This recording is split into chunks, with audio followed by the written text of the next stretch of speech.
Greetings. The purpose of this video is to introduce you to the email correspondence that you should have received around August the 1st or 2nd, introducing you to the new charge conference form process this year. This email went to the pastor of every church that is listed in our system, and it went to the alternate email address that is on record for your church. If you did not receive it, you should contact your district office and they can help you with this process and to get started.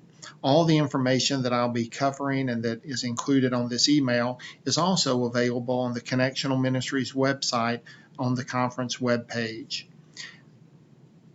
There are a number of detailed instructions on this email that you should read carefully. One of the things that you'll understand is if you're serving at a multi-point charge, you will receive a different email for each church for which you're the senior pastor.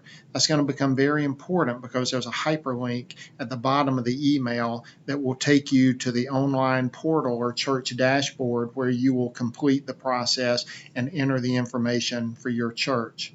I would encourage you to read very carefully each of the instructions here so that you'll know exactly what is taking place and some of the changes that are involved.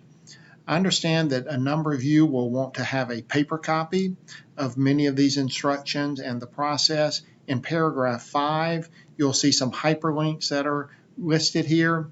And so one of the changes this year is we're going to have a single consolidated charge conference form. You'll fill it out much like a survey or a registration form. If you want to print out a PDF version of this, you can just simply click on this hyperlink and it will print out a copy of that form that you can share with members of your team, on your staff, or if you just want to work on it individually offline before you're ready to enter it into the computer, you can do that.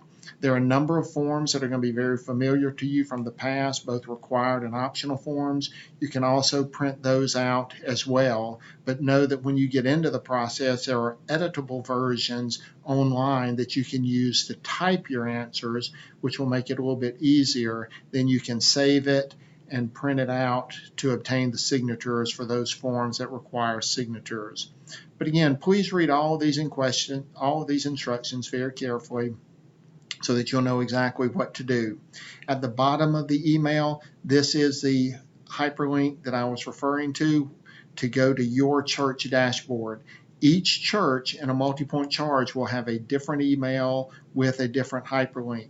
You can share this email with other people on your staff who might be a part of this process, but understand that anyone who has access to this will have the ability to enter information for your church. So use your discretion in making that available and sharing it with other people, but you can have more than one person working on it at the same time, and you do not have to do it all at one sitting.